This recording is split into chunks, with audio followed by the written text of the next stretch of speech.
Assalamualaikum warahmatullahi ta'ala wabarakatuh. Hai anandaku semua, bagaimana kabar kalian pagi ini? Semoga sehat walafiat.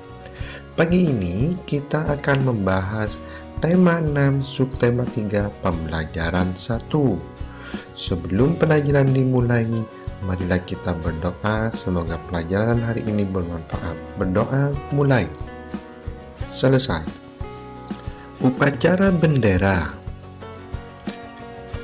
Tujuan upacara untuk menanamkan rasa cinta tanah air serta jiwa patriotisme.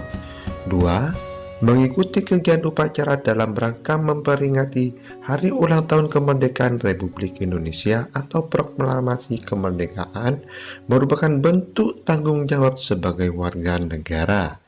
3. Upacara dapat menumbuhkan rasa cinta pada negara.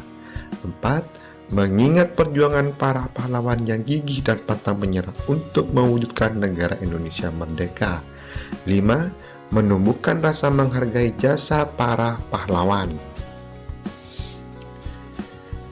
Pengertian tanggung jawab. Pengertian tanggung jawab dalam Kamus Besar Bahasa Indonesia adalah keadaan di mana wajib menanggung segala sesuatu, sehingga berkewajiban menanggung, memikul jawab, menanggung segala sesuatunya, atau memberikan jawab dan menanggung akibatnya. Adapun tanggung jawab secara definisi merupakan kesadaran manusia akan tingkah laku atau perbuatan, baik yang disengaja maupun yang tidak disengaja. Tanggung jawab juga berarti berbuat sebagai perwujudan kesadaran akan kewajiban. Tanggung jawab bersifat kodrati, yang artinya tanggung jawab itu sudah menjadi bagian kehidupan manusia, bahwa setiap manusia dan yang pasti masing-masing orang akan memikul suatu tanggung jawabnya sendiri-sendiri. Kita akan membahas muatan PPKN. Tanggung jawab sebagai warga negara. Tanggung jawab memiliki kaitan yang erat dengan hak dan kewajiban. Sebagai warga negara Indonesia yang sadar terhadap hak dan kewajiban, salah satu sikap yang harus dikembangkan yaitu cinta tanah air dan bangsa. Sikap tersebut dapat ditunjukkan dengan beberapa cara berikut. 1. Menggunakan produk-produk dalam negeri hasil karya anak bangsa. 2. Memperkokoh persatuan dan kesatuan dengan cara saling menghargai. Serta 3. Menjaga nama baik bangsa dan negara. Bentuk-bentuk sikap dan perilaku warga negara yang mencerminkan perwujudan tanggung jawab terhadap negara dan bangsa antara lain: 1. Belajar dengan baik agar kelak menjadi penerus bangsa. 2. Selalu membela nama baik negara sendiri. Dan 3. Mengabdi kepada negara dengan penuh rasa ikhlas.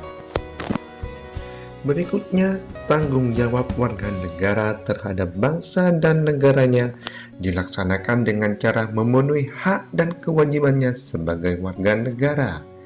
2.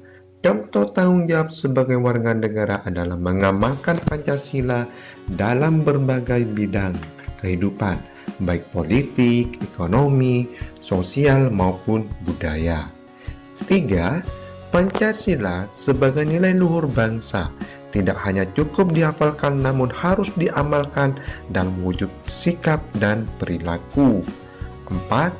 Misalnya, menghargai pendapat teman saat diskusi dalam kelas. Hal tersebut merupakan perwujudan dari sila keempat Pancasila.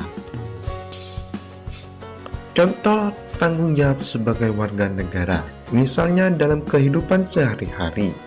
1. Memelihara nama baik bangsa. 2. Membayar pajak tepat waktu. 3. Menjaga persatuan dan kesatuan. 4. Menciptakan kerukunan. 5. Meningkatkan wawasan kebangsaan. 6. Menjauhkan dari sikap dan perilaku yang diskriminatif atau membeda-bedakan. 7.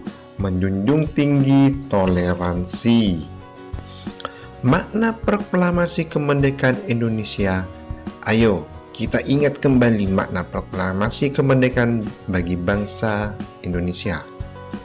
Peristiwa proklamasi kemerdekaan menunjukkan bahwa Indonesia telah menjadi negara yang merdeka dan berdaulat. Indonesia juga memiliki kedudukan yang sama dengan negara lain. Kemerdekaan Indonesia diraih atas perjuangan pahlawan dan rakyatnya. Memaknai proklamasi kemerdekaan Indonesia dapat dilakukan dengan berbagai cara, antara lain: 1. Ikut serta dalam menjaga fasilitas umum sebagai bentuk tanggung jawab kita sebagai warga negara yang baik. 2. Berpartisipasi menjadi peserta atau panitia lomba kemerdekaan Indonesia agar persatuan di lingkungan masyarakat semakin erat. 3. Dengan bangga menggunakan produk dalam negeri untuk mendukung kemajuan para wirausaha lokal. Berikutnya, muatan bahasa Indonesia menentukan letak gagasan utama dan kalimat utama suatu paragraf. Gagasan utama merupakan pokok pikiran dari sebuah teks. Gagasan utama dapat terletak di awal, tengah, akhir atau awal dan akhir paragraf.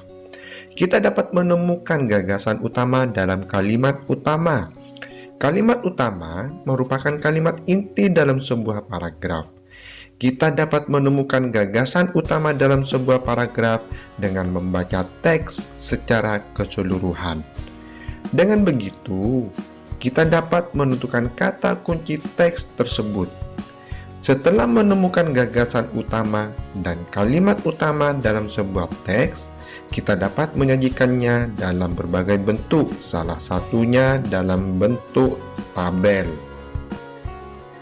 Bacalah teks berikut dengan cermat. Pandemi COVID-19 di Indonesia. Pandemi COVID-19 belum sepenuhnya berakhir. Risiko penyebaran dan penularan virus corona masih menjadi ancaman.